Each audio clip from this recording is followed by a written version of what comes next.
بسم الله الرحمن الرحيم. الرحمن علم القرآن.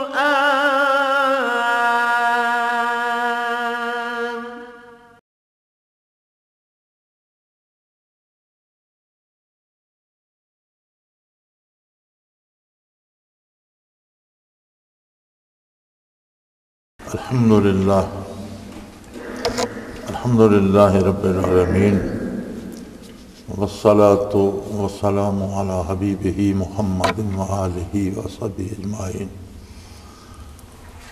أعوذ بالله من الشيطان الرجيم. بسم الله الرحمن الرحيم. وما أرسلناك إلا رحمة للعالمين. اللهم سبحانك لا علم لنا إلا ما علمتنا إنك أنت العليم الحكيم. مولاي صل وسلم دائما ابدا على حبیبک خیر الخلق کلہم.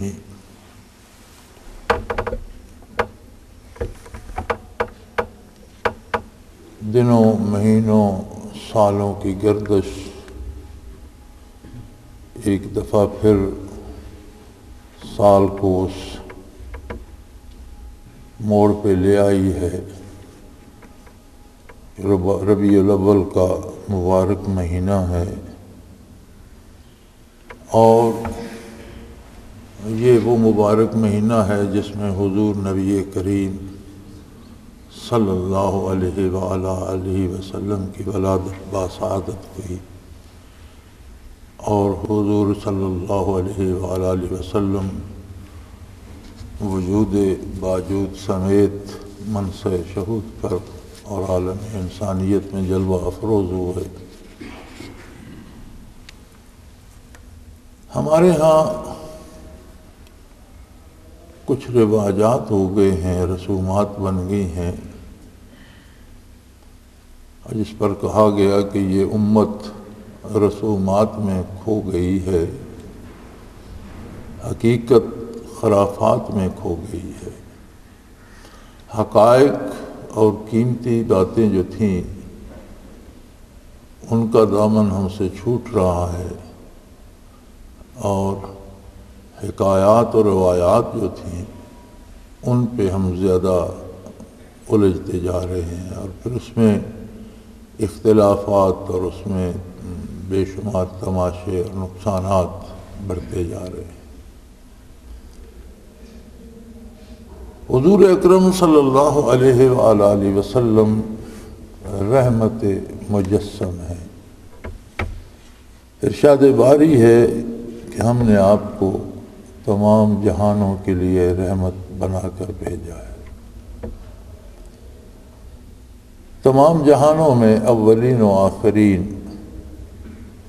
انسان، جن، فرشتے، حیوان، چرند پرند، یہ زمین، یہ فضا، یہ کائنات، یہ ستارے، یہ سیارے، یہ آسمان، یہ عرش عظیم، ہر شے عالمین میں شامل ہے. ایک ذات باری کے علاوہ جو کچھ بھی ہے وہ عالمین میں شامل ہے، اور حضور ان سارے عالموں کے لیے رحمت الہی ہے. لیکن اس رحمت الہیہ کے دو حصے ہیں، دو پہلو ہیں، دو شعبے ہیں. دیکھنا یہ ہوگا کہ ہم کس شعبے سے متعلق ہیں. پہلا شعبہ یہ ہے کہ عالم وجود میں آنا، دنیا میں زندہ رہنا، بے شمار خصوصیات جو ایک وجود کو عطا کی گئی ہیں، اور یہ صرف انسانی وجود میں نہیں ہے، ہر تنکے میں بے شمار خصوصیات، ہر ذرے میں خصوصیات. کوئی غذا بنتا ہے، کوئی دوا بنتا ہے، کوئی کسی کام کا ہے، کوئی کسی کام کا ہے، کسی ہر پھول میں، ہر پتی میں، ہر پتے میں، ہر شاخ میں، ہر درخت میں، ہر شجر میں، ہر جانور میں، ہر پرندے میں مخلوق کی جتنی اقسام ہیں ان میں ہر ایک میں بے شمار خوبیاں اور خصوصیات ہیں۔ یہ سب کیا ہیں؟ یہ سب رحمت الہی ہے۔ سورج تپش بھی دیتا ہے، روشنی بکھیرتا ہے، اور ایک ذرے سے لے کر کائنات کے تمام بڑے بڑے حصوں تک اس سے منور ہوتے ہیں۔ چاند کی چاندنی کے اثرات پڑتے ہیں، ستاروں کی گردش کے اثرات پڑتے ہیں۔ یہ سارا نظام حیات جو چل رہا ہے، جس میں عرش و فرش بھی ہے، فرشتے بھی ہیں، آسمان بھی ہے، آسمانوں کا وجود بھی ہے، آسمانوں پر نوری مخلوق بھی ہے، اللہ کے اطاعت گزار فرشتے ملائکہ بھی ہیں، انبیاء اور رسول بھی ہیں، اللہ کے نیک بندے بھی ہیں، اور کائنات کی بے شمار نعمتیں۔ یہ سب کیا ہے؟ یہ اللہ کی رحمت ہے۔ اور رحمت الہیہ کا واحد واسطہ رب العالمین اور مخلوق کے درمیان ہے محمد رسول اللہ صلی اللہ علیہ وآلہ وسلم۔ یہ وہ رحمت عامہ ہے جو ساری کائنات کو مل رہی ہے، بلا تفریق مذہب و ملت، بلا تفریق رنگ اور روپ، بلا تفریق قد اور کاٹ، بلا تفریق عقل و خرد۔ ہر قسم کی مخلوق کا جو وجود خود قائم ہے، اس کا قائم ہونا ہی رحمت الہی کا محتاج۔ حضور صلی اللہ علیہ وآلہ وسلم کی ولادت باسعادت کے بعد عمومی عذاب ختم کر دیے گئے۔ آپ کے جلوہ افروز ہونے سے پہلے لوگوں کی شکلیں مسخ ہو جاتی تھی، گناہ کی وجہ سے بندر اور خنزیر بن کر ہلاک ہو جاتے تھے۔ قرآن کریم میں موجود ہے۔ اور یہ یاد رکھیں کہ جو انسان مسخ ہو کر بندر یا خنزیر بنتے تھے، وہ 1 2 3 دنوں میں ہلاک ہو جاتے تھے، ان کی نسلیں نہیں چلا کرتی تھیں۔ یہ جو جانور ہیں یہ ان کی نسل نہیں ہے، جانور الگ اللہ کی مخلوق ہے۔ زمین الٹ دی جاتی تھی، آسمان سے پتھر برسائے گئے، آگ برسی، ہوا کے طوفانوں میں لوگ تباہ ہوئے، پانی میں غرق ہوئے، اور قوموں کی قومیں، ملکوں کے ملک غرق ہو گئے۔ یہ جو عمومی عذاب تھے حضور کی بعثت، حضور کی ولادت باسعادت کے بعد سارے ہٹا دیے گئے۔ یہ فائدہ تو کفار کو بھی ہوا۔ ولادت باسعادت کے وقت جو حالات علماء بیان کرتے ہیں، حلیمہ سعدیہ جب تشریف لائیں حضور کو لے کر گئیں، جب آئیں تو وہ بہت غریب تھیں، ان کی سانڈنی بڑی کمزور تھی اور سب سے پیچھے گھستی پھرتی چلی آ رہی تھی۔ واپسی پر جب اس پر حضور سوار تھے دائی حلیمہ کی گود میں، تو وہی برق رفتار ہو گئی، ان کے مال میں برکت ہو گئی، ان کی بکریاں زیادہ دودھ دینے لگیں، مال میں زیادہ افزائش ہونے لگی۔ تو یہ مادی فوائد، اس وقت اسلام تو نہیں تھا، حضور مبعوث تو نہیں ہوئے تھے، تو یہ جو مادی فوائد تھے، مادی زندگی کے، مادی حیات کے، مادی لذات کے، مادی آرام کے، عذاب سے پناہ کے، یہ تو کافروں کو بھی ملے۔ تو ولادت باسعادت کی خوشی تو ساری کائنات کو منانی چاہیے کہ سب کو فائدہ ہو۔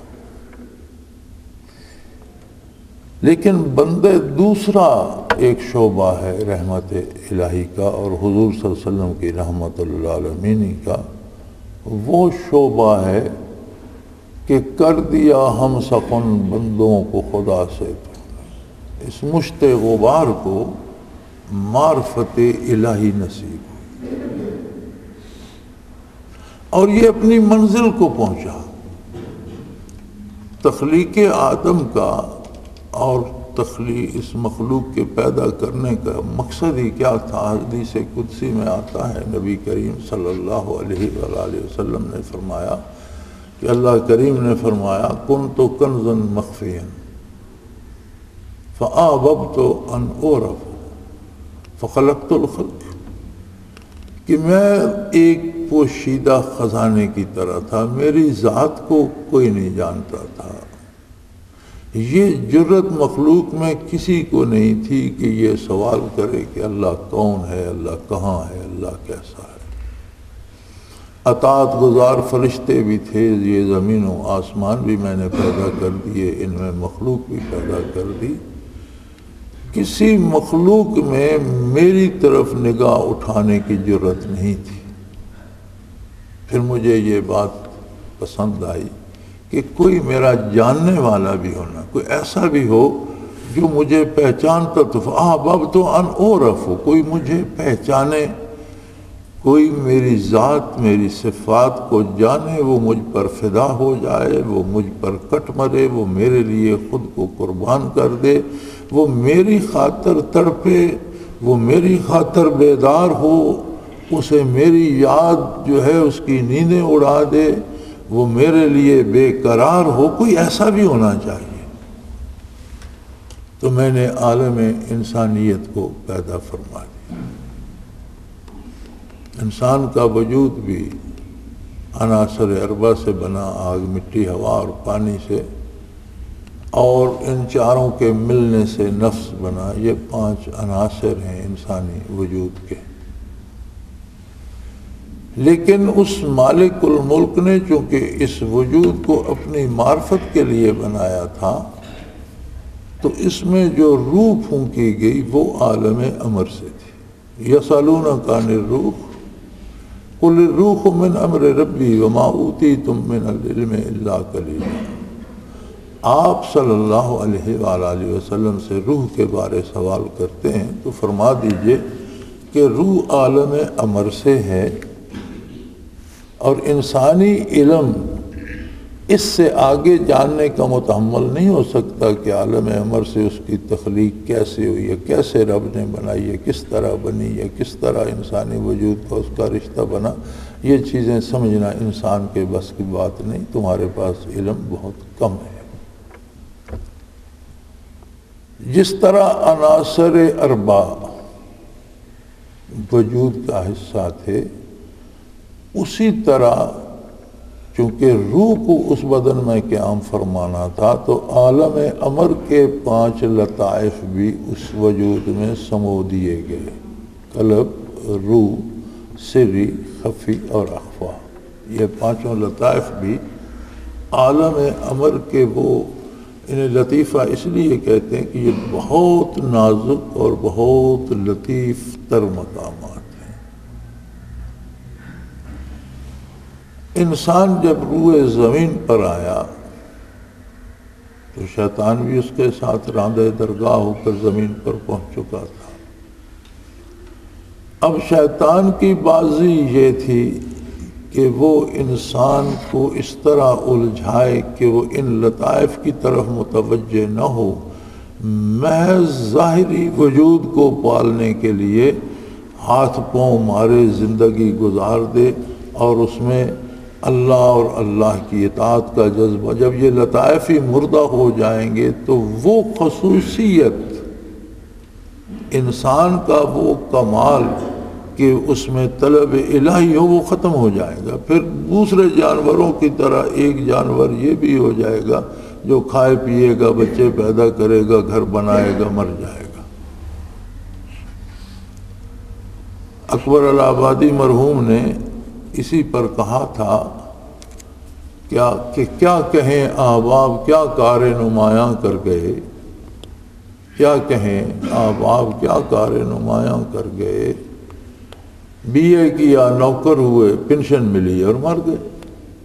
یعنی انسانی زندگی جب ان لطائف ربانی کی طرف سے غافل ہو جائے گی تو لذات شہوانی میں پڑ جائے گی، اور ایک جانور کی طرح زندگی گزار کر دنیا سے چلی جائے گی اور دوزخ کا ایندھن بنے گی۔ تو یہ پہلا وار اس نے آدم علیہ نبینا علیہ السلام کے بیٹے پہ کیا، جس نے شادی کی خاطر یا ایک لڑکی کی خاطر اپنے بھائی کو قتل کر دیا۔ قرآن کریم میں وہ قصہ مذکور ہے، لیکن اللہ کریم نے اس کا خوبصورت سد باب فرمایا کہ کہ پہلے انسان کو جو زمین پہ جلوہ افروز ہوا آدم علیہ نبینا علیہ السلام، ان کو نبوت عطا فرمائی، اور ان کے بعد ہمیشہ زمین کو نور نبوت سے روشن رکھا۔ جب کسی پہلے نبی کی تعلیمات ختم ہوئی، نیا نبی آ گیا۔ کبھی روئے زمین آدم علیہ نبینا سے لے کر آج تک نور نبوت سے خالی نہیں ہوئی کہ اگر خالی ہو جائے تو یہ قائم نہیں رہ سکتی۔ اس کائنات کی بھی ایک دھڑکن ہے، ایک زندگی ہے، ایک حیات ہے۔ جس طرح انسان کا وجود 6 فٹ کا وجود ہے، لیکن اس میں چھوٹا سا ایک دل ہے، وہ دھڑکتا رہتا ہے تو یہ قائم رہتا ہے۔ سارا وجود صحیح و سلامت ہو اور وہ دل دھڑکنا چھوڑ دے تو یہ مر جاتا ہے، اس پہ موت وارد ہو جاتی ہے، بیکار ہو جاتا ہے۔ اس کائنات کا بھی ایک دل ہے، ایک حیات ہے، اور وہ کیا ہے؟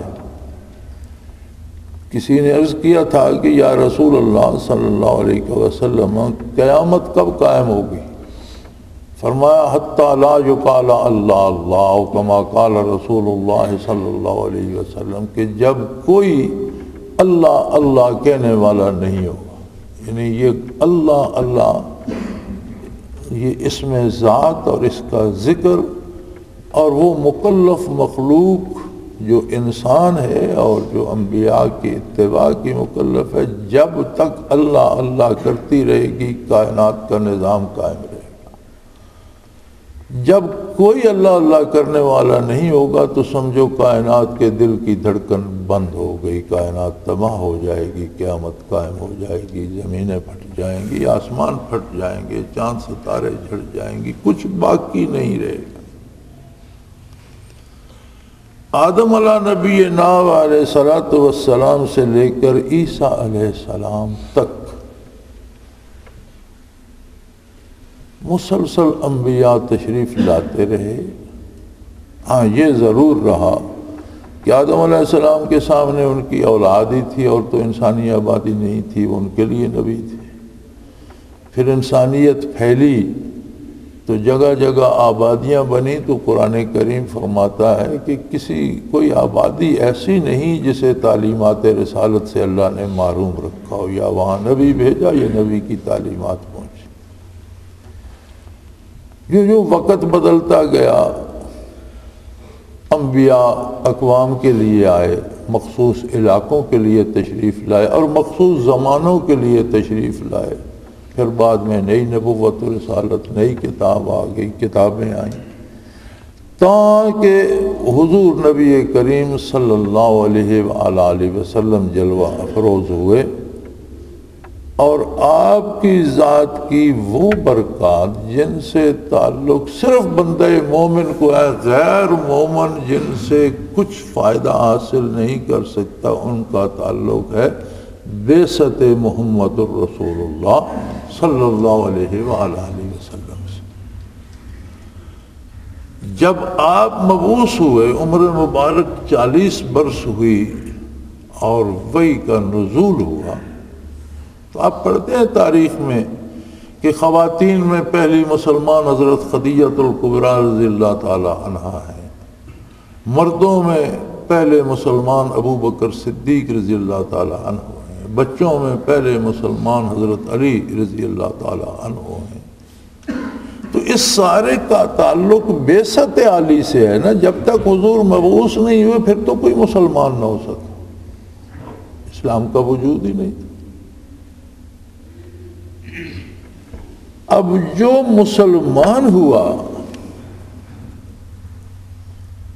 جسے نور ایمان نصیب ہوا، نمازیں بعد میں فرض ہوئیں، روزے بعد میں فرض ہوئے، حلال حرام بتدریج بتایا گیا، اخلاقیات، آداب، قواعد زندگی 23 برسوں میں قرآن کریم نازل ہوتا رہا، اور زندگی کے قواعد اور ضابطے آتے رہے۔ جو ضابطہ نازل ہوتا تھا وہ تب سے نافذ العمل ہو جاتا تھا۔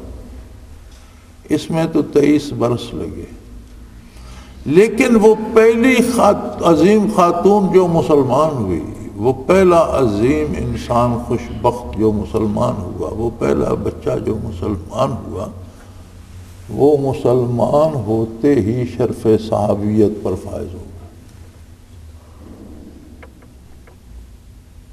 کیا بعثت علی سے پہلے کوئی صحابی بنا؟ بعثت علی سے پہلے کوئی مسلمان بنا؟ بعثت علی سے پہلے کسی کا دل اللہ کے لیے دھڑکا؟ جو مقصد تخلیق انسان تھا معرفت الہی، اس کا شعور بعثت علی سے پہلے کسی کو نصیب ہوا؟ تو پھر ولادت باسعادت پر تو خوشی سارا جہان منائے، اور مومن کو ہے کہ وہ بعثت علی کو یاد کرے اور بعثت علی سے وفا کرے۔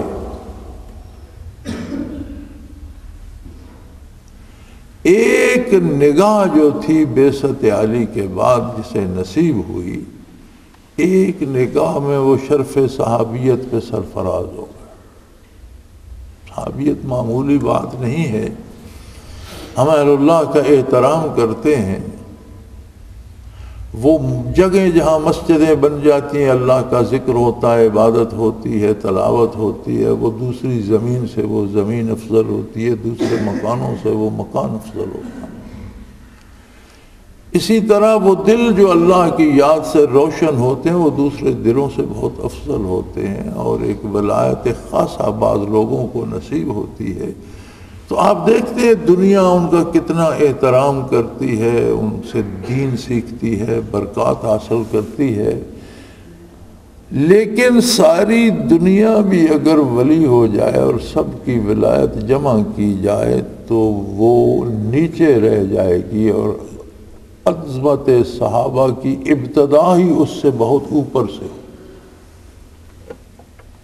تو آپ صلی اللہ علیہ وسلم کی ایک نگاہ سے لوگ شرف صحابیت سے سرفراز ہو گئے۔ یہ تھا، یہ دوسری طرح کا فیض تھا جس کا تعلق بعثت علی سے تھا۔ ولادت باسعادت سے جو فائدے ہوئے، طوفان رکے، بارشیں ہوئیں، حضور صلی اللہ علیہ وسلم کی برکت سے جنگیں ختم ہوئیں، امن قائم ہوا، لوگوں کے مال میں برکت ہوئی، یا جو زندگی یا حیات کائنات کو ساری مل رہی ہے، یہ ساری بطفیل محمد الرسول اللہ ہے، یہ ساری بطفیل رحمت الہی ہے۔ اور رحمت الہی کون ہے؟ وَمَا أَرْسَلْنَاكَ إِلَّا رَحْمَةً لِلْعَالَمِينَ۔ تو یہ تو ساری کائنات خوشیاں مناتی رہے، لیکن بندے مومن کو جو کچھ ملا، مومن کے علاوہ ساری کائنات اس کا تصور بھی نہیں کر سکتی۔ یہ بندہ مومن جو مشت غبار تھا، اس سے وصال الہی نصیب ہو گیا۔ لہذا بندہ مومن کو تو چاہیے کہ وہ ہر لمحے اس یاد کو تازہ کرے جو بعثت عالی سے متعلق ہے۔ لیکن ہماری بدنصیبی یہ ہے کہ ولادت باسعادت کے ساتھ مادی برکات کا تذکرہ ہوتا ہے، بعثت علی کے ساتھ شروع ہی بعثت علی کا تذکرہ پیغام الہی سے ہوتا ہے، لا الہ الا اللہ محمد الرسول اللہ سے ہوتا ہے، اور یہ دو جملے انسان کو باندھ کر رکھ دیتے ہیں۔ یہ قتل گاہ الفت میں قدم رکھنا ہے۔ لوگ آسان سمجھتے ہیں مسلمان ہونا۔ لا الہ الا اللہ، میں اپنی کوئی حاجت، اپنی کوئی ضرورت، اپنی کوئی مصیبت، اپنی کوئی تکلیف، اپنا کوئی دکھ اس وحدہ لا شریک کے علاوہ کسی سے امید نہیں رکھتا کہ میری داد رسی کرے گا۔ وسائل اختیار کرنا الگ بات ہے، یہ نظام ہے قدرت کا، لیکن امید اس ذات، اور میرا سر اسی کے سامنے جھکے گا، میرے منہ سے تسبیح اسی کی نکلے گی، اور میں جینے مرنے کے سارے ضابطے اللہ کے رسول سے لوں گا کہ میں نے مان لیا ہے محمد الرسول اللہ۔ حرکت و سکون، دوستی و دشمنی، معاملات و اخلاقیات، رشتے ناتے ہر کام میں ویسے کروں گا جیسے رسول اللہ صلی اللہ علیہ وسلم فرمائیں گے۔ یہ دو جملے تو بندے کو اس کا اپنا وجود ختم ہو جاتا ہے، اس کی رائے ختم ہو جاتی ہے، اس کا مشورہ ختم ہو جاتا ہے، اس کی عقل ختم ہو جاتی ہے، اس کی ساری عقل، اس کا سارا شعور، اس کی ساری رائے ایک بات کے لیے رہ جاتی ہے کہ حضور نے کیا فرمایا صلی اللہ علیہ وسلم، اور میں اس پر کتنی جاں فشانی، کتنے خلوص سے کتنا عمل کر سکتا۔ اس کے علاوہ اس کے پاس کوئی اختیار نہیں ہے۔ لہذا ہم بعثت عالی سے دامن چراتے ہیں، بعثت عالی کے لیے کوئی جلسہ نہیں کرتے، بعثت عالی کی کوئی بات نہیں کرتے، اور ولادت باسعادت کی بات، ولادت باسعادت کی بات تو ساری کائنات کو کرنی چاہیے، ذرے ذرے کو کرنی چاہیے۔ ہر شے کو وجود جو ملا ہے وہ رحمت الہی سے ملا ہے، اور رحمت مجسم ہے محمد الرسول اللہ صلی اللہ علیہ وسلم۔ انبیاء سابقہ سے جو فیوزات و برکات کائنات کو ملے، انبیاء سابقہ وہ برکات بطفیل محمد الرسول اللہ نصیب ہوئے۔ آپ نبیوں کے بھی نبی ہیں، امام الانبیاء ہیں۔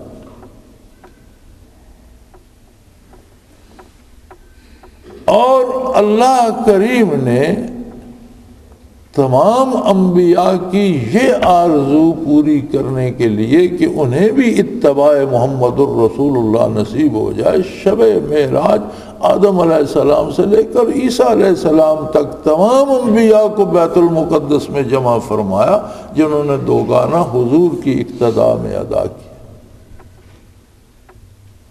یہ کوئی رسمی جلسہ تو نہیں تھا، یہ اس لیے تھا کہ ان سب کو جو برکات، جو رحمت، جو معجزات، جو عظمتیں، جو کچھ بارگاہ الہی سے نصیب ہوا ہے وہ بطفیل محمد الرسول اللہ نصیب ہوا، تو عملی طور پر بھی ان کو حضور کا اقتداء نصیب ہو جائے۔ یہ اس لیے یہ محفل سجائی گئی، اس لیے برزخ سے بھی، عالم بالا سے بھی، علیین سے بھی، اس دنیا سے انبیاء کو واپس اس جہان میں لایا گیا کہ 2 رکعت نماز محمد الرسول اللہ کی اقتداء میں ادا کر لیں۔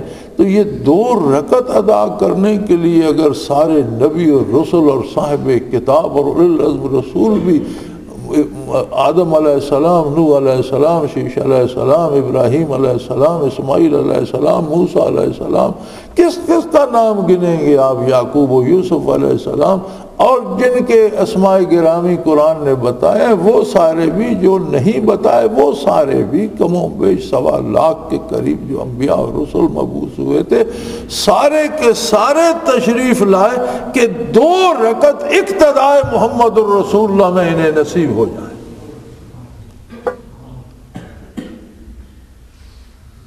آج ہم جب بات حضور کی کرتے ہیں تو رسومات میں کھو جاتے ہیں، جشن مناتے ہیں۔ پہلے جلسے ہوتے تھے، جلسوں میں پھر ایک حد ادب ہوتی ہے، پھر جلوس شروع ہو گئے، جلوس میں جلسے والی حد ادب نہیں رہتی۔ اب جلوس سے ترقی کر کے جشن ہو گئے، جشن میں کوئی حد ادب ہوتی نہیں۔ جشن کا مطلب ہے جو جس کا جی چاہے اس طرح کرے اور خوش ہوتا رہے، کوئی روک ٹوک نہ ہو۔ اور یہ جشن ہوتے ہیں میلاد شریف کے، کہ اس پہ کسی حکم کی بات نہ ہو، توحید کی بات نہ ہو، احکام رسالت کی بات نہ ہو، برکات رسالت کی بات نہ ہو، بلکہ حضور کے وجود باوجود سے صلی اللہ علیہ وسلم جو مادی منفعتیں ہمیں نصیب ہوتی ہیں ان کی، وہ تو کافر کو بھی نصیب ہو رہی ہیں۔ زندگی تو کافر کے پاس بھی ہے، منکر کے پاس بھی ہے، اولاد بھی ہے، مال بھی ہے، گھر بھی ہے، اقتدار اور حکومتیں بھی ہیں۔ ہمارے لینے کی تو وہ چیز تھی جس کے لیے انبیاء سابقین بھی دنیا میں ایک بار تشریف لائے کہ 2 رکعت کم از کم زندگی میں حضور کی اقتداء میں نصیب ہو جائے۔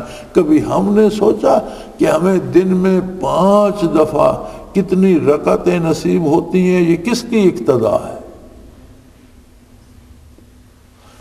جس کی اقتداء اور اتباع کے لیے تمام نبی 2 رکعتوں کے لیے دوبارہ دنیا میں جلوہ افروز ہوئے، اور اللہ نے ان پر اپنی نعمت تمام کرنے کے لیے ان پر احسان فرمایا، اس کے حکم کے مطابق اس کے اتباع میں جو ہم پر آج وہ رکعتیں بھاری ہو گئی ہیں۔ باطن کو، دل کو ہم محمد الرسول اللہ صلی اللہ علیہ وسلم کے نور سے کیسے منور کریں گے؟ ہمارا تو ظاہر جو ہے اس پر بھی سارا کفر لیپا پوتا گیا ہے۔ جو سنت کے مطابق حلیہ بنا لے وہ بدماش کہلاتا ہے، دہشت گرد کہلاتا ہے، قاتل کہلاتا ہے، بدکار کہلاتا ہے، اس سے تو ڈرنا چاہیے۔ اور دنیا کی سفاک ترین قومیں جو ہیں اور ظالم ترین قومیں جو ہیں اور انسانیت کی تباہی کا سبب جو آج بھی بن رہی ہیں اور روز اول سے بنتی چلی آ رہی ہیں، ان جیسا حلیہ بنا لو تو وہ شریف آدمی ہوتا ہے، جنٹل مین۔ ہم کس طرح کے جشن منا رہے ہیں؟ پھر جشن کا نام تو ہوتا ہے میلاد نبی، اور کام ہر وہ کیا جاتا ہے جس سے حضور صلی اللہ علیہ وسلم نے منع فرمایا۔ یہ کون سا جشن ہے؟ یہ جو روز آپ کے سامنے ہوتے ہیں، ایمان سے آنکھیں بند کر کے سوچ کے بتائیے، کیا ان سے حضور صلی اللہ علیہ وسلم کو خوشی ہوتی ہے؟ اور یہ جو ہمارا سارا نظام، ہمارا زندگی کا ذاتی نظام آپ کے اتباع سے ہٹ چکا ہے۔ جینا اور خوشی تو چھوڑ دیں، آج جو مر جاتا ہے اس کا جنازہ تو بے شک ہم پڑھتے ہیں، لیکن اتنی رسمیں کرتے ہیں جو دنیا کی مختلف اقوام کی ہیں۔ بلکہ اب تو ہم نے، پہلے ہندوؤں کی رسومات تھیں، اب تو ہم نے بے دینوں اور جو دہریے ہیں جو کسی مذہب کو نہیں مانتے ان کی رسومات بھی لے لی ہیں۔ اب لاہور میں یہ پولیس والے ان دہشت گردوں کے ہاتھوں جو مارے گئے، تو میں پرسوں ٹیلی ویژن پہ دیکھ رہا تھا کہ وہ جہاں وہ شہید ہوئے ہیں وہاں وہ کچھ لوگ موم بتیاں جلا کر پھول رکھ کر کھڑے تھے۔ ہماری اسمبلیاں ان کے افسوس میں 2 منٹ کی خاموشی اختیار کرتی ہیں۔ یہ کن کے اصول ہیں؟ جو اللہ کو نہیں مانتے ان کے اصول ہیں۔ بندہ مومن تو اللہ سے دعا کرتا ہے، فاتحہ پڑھتا ہے، ایصال ثواب کرتا ہے۔ تو کل میں نے دیکھا کچھ لوگ وہاں فاتحہ بھی پڑھ رہے تھے، اس کا مطلب ہے خال لوگوں میں ابھی وہ بات بھی ہے، لیکن ہمارے جو روشن خیال لوگ ہیں وہ تو وہاں پہنچ گئے جہاں دہری ہے۔ اسے روشن خیالی کہا جاتا ہے کہ معبود کے سامنے آج تک نہ اٹھیں، منہ سے لبوں سے اللہ کا، اللہ کے حبیب کا نام نہ نکلے، موم بتی جلا کر رکھ، 1 منٹ کی خاموشی اختیار کرو۔ یعنی خوشی کے مقام کو چھوڑیں۔ جو قوم مرنے جیسی مصیبت پر، قتل و دہشت گردی جیسی مصیبت پر بھی اللہ کا نام لینا بھول چکی ہے اور ان قوموں کا اتباع کرنا چاہتی ہے جو بالکل اللہ کی ذات کے منکر ہیں، اس کو کیا کہتے ہیں؟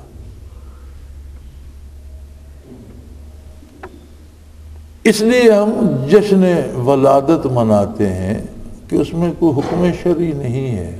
احکام شریعت جتنے ہیں ان کا تعلق بعثت عالی سے ہے۔ حضور مبعوث ہوئے تو توحید باری کا سوال پیدا ہوا، حضور مبعوث ہوئے تو رسالت پیغمبر صلی اللہ علیہ وسلم کا سوال پیدا ہوا، حضور مبعوث ہوئے تو احکام الہی اور فرائض و واجبات اور سنن کا سوال پیدا ہوا۔ تو بعثت کا ہم نام نہیں لیتے، حالانکہ بعثت عالی سے کتنے فوائد متوقع ہیں۔ اس مختصر سی بات میں 2 جملے عرض کرنا چاہتا ہوں۔ میں آج کی کوئی لمبی تقریر نہیں کرنا چاہتا۔ ارشاد باری ہے، الیوم اکملت لکم دینکم، آج میں نے تمہارا دین تمہارے لیے مکمل کر دیا۔ یہ قرآن کریم کی وہ آیت ہے جو آخر میں نازل ہوئی حجۃ الوداع کے موقع پر، حضور جلوہ افروز تھے میدان عرفات میں، یہ آیہ کریمہ نازل ہوئی، دین مکمل ہو گیا۔ کیا صرف دین ہی مکمل ہوا یا کچھ ایسی نعمتیں، کچھ ایسے انعامات، کچھ ایسے برکات، کیونکہ اللہ کی بارگاہ تو بے پناہ ہے، تو کچھ بچ گئے ہوں گے پیچھے؟ فرمایا نہیں، وَأَتْمَمْتُ عَلَيْكُمْ نِعْمَتِي، میں نے اپنی ساری نعمتیں تم پر تمام کر دی۔ اب کوئی نیا دین نہیں آئے گا، کوئی نیا نبی نہیں آئے گا، کوئی نئی کتاب نہیں آئے گی کہ مزید کوئی انعامات بندہ اللہ سے پا سکے۔ جس نے جو لینا ہے وہ اسی حبیب خدا، حبیب کبریا صلی اللہ علیہ وسلم کے جوتوں کی خاک سے ملے گا، اسی کی غلامی سے، اسی کے اتباع سے، اسی دین میں ساری نعمتیں دنیا بھی اور آخرت بھی، قرب الہی بھی، وصال الہی بھی، جمال الہی بھی، سب کچھ اس میں سمو دیا گیا ہے۔ اب اس کے بعد کوئی کچھ ملنے کی امید نہیں۔ وَرَضِيتُ لَكُمُ الْإِسْلَامَ دِينًا، بعثت علی وہ انعام ہے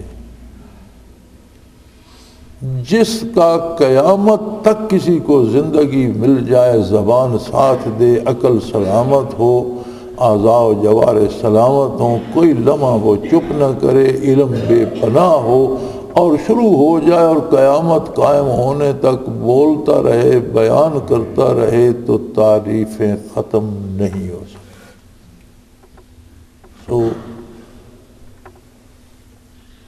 میرے بھائیوں، میرے بہنوں، میرے بیٹوں، میری بیٹیوں، میرا آپ کا، ہمارا بحیثیت مسلمان بنیادی تعلق بعثت رحمت عالم سے، ولادت باسعادت سے ساری کائنات کا تعلق ہے۔ لیکن ہمارا ایک تعلق خاص ہے جو سوائے ہمارے، سوائے کلمہ گو کے جہان میں کسی دوسرے کو نصیب نہیں، وہ ہے بعثت محمد الرسول اللہ صلی اللہ علیہ وسلم سے۔ اس سے دلوں کو روشن کرو۔ ایک نگاہ سے فرمایا ثم تلین جلودہم وقلوبہم الی ذکر اللہ، حضور کی ایک نگاہ سے انسان کی کھال سے لے کر نیا خانہ دل تک، جو سائنس کہتی ہے کہ 2.5 کھرب سیل ہیں وجود میں، 2.5 کھرب سیل روشن ہو گئے اور اللہ اللہ، ذکر اللہ، اللہ اللہ کرنے لگ گئے۔ اندازہ کیجئے اس وجود کا جس میں سے 2.5 کھرب اللہ کی صدائیں ہر لمحے بلند ہو رہی۔ اس کو چھوڑ کر آپ دال روٹی کے پیچھے لگ گئے۔ بعثت علی کی بات کریں اور اس عہد کو یاد کریں جو حضور نے ہم سے لیا۔ ہم نے عہد کیا ہے لا الہ الا اللہ محمد الرسول اللہ۔ بعثت علی سے صرف وہ شخص متعلق ہے جس نے یہ عہد قبول کیا لا الہ الا اللہ محمد الرسول اللہ۔ اس کے علاوہ یہ برکات جو بعثت علی سے تعلق رکھتی ہیں، ان کی طرف کوئی دوسرا آنکھ اٹھا کر بھی نہیں دیکھ سکتا۔ وآخر دعوانا ان الحمدللہ رب العالمین۔ اللہ اللہ اللہ اللہ اللہ اللہ اللہ اللہ۔